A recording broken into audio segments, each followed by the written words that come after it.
Hello everyone, welcome to this video. Today we will write a Java program to check whether a number is prime or not. So first let's understand what is prime number. A number that is greater than 1 and can only be divided by 1 and itself without leaving a remainder is called as a prime number. In simple terms, a number that exactly has two divisors, the 1 and number itself, will be called as a prime number. 2, 3, 5, 7, 11, 13 and so on. These are all the examples of prime numbers. So let's take an example and try to understand this one. So for example, n equals to 7. To determine if 7 is a prime or not, so we have to check the condition. Condition number 1.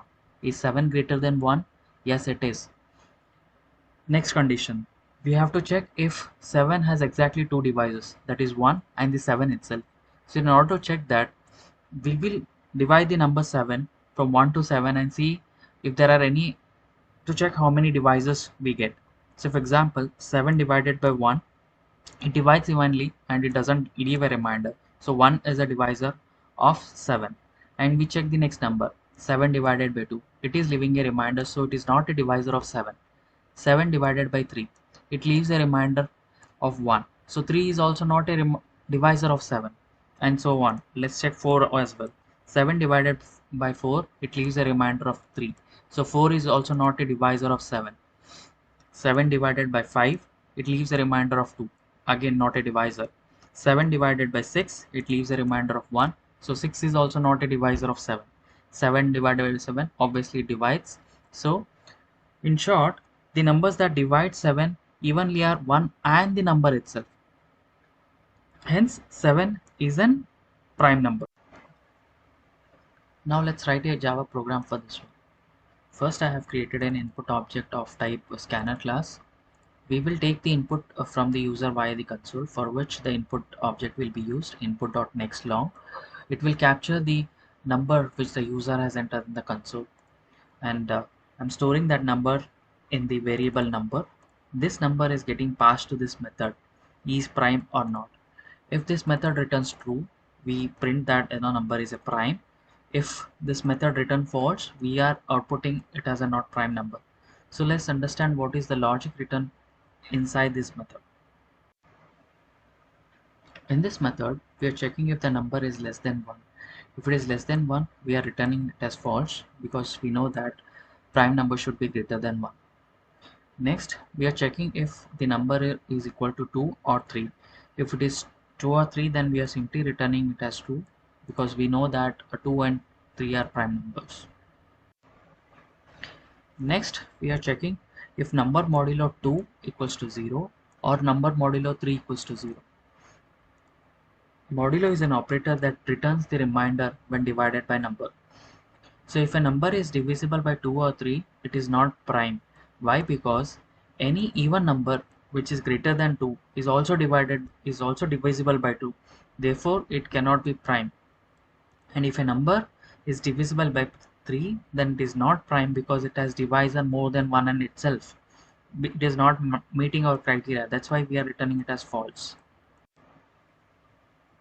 Next, I'm writing a for loop wherein I'm checking number modulo of I equals to 0. If the number is divided by I, it is not prime. So in this for loop, I'm starting for number 5. Why? Because just now we learned that any even number greater than 2 is also divisible by 2. So we already checked till 3. Since 4 is even, we don't have to check for that number. We can directly start from the number 5. And we are looping it till the square root of the number. I'll just tell the reason behind this one. Say for example, if my number is this big number, so initially we have to iterate till n minus 1 to figure out the factors. So looping till n minus 1 is a very costly operation in the programming.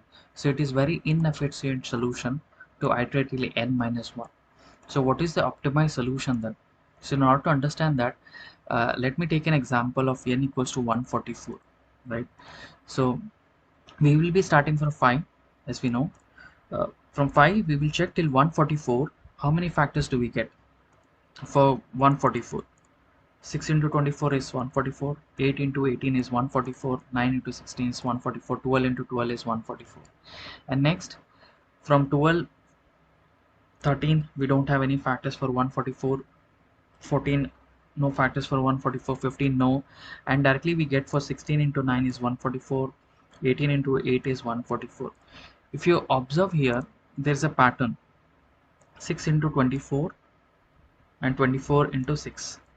Whatever we have checked here, the same is again getting checked, but in reverse order. So what we can say is, once we till reach the square root of the number, square root of 144 is what? 12. Once we check till the square root of the n, the next factors we don't need to check them. That is the reason why first we are getting the square root of the number, adding it 1, because just in case if we get some floating point numbers, adding it 1, and automatic typecasting is happening, and we are looping till that limit, and we are checking only for the even numbers, because just now we learned that any even number greater than 2 is also divisible by 2. So we are skipping the even numbers. If in this, with this condition, if number modulo I, if it is returning 0, then we are returning it as false, meaning it is not a prime number. So we are basically optimizing the solution. Now let's run this program and see the output. So first number that I'll be providing is 7. 7 is a prime number because for the 7 we have only two devices, that is 1 and the 7 itself. Let me rerun this program for another number. Say for example 36. It is not a prime number because 36, how many devices we have? Like we have 1, we have 2, 3 is also factor of 36, 4 and the 6 itself. Hence it is not a prime number.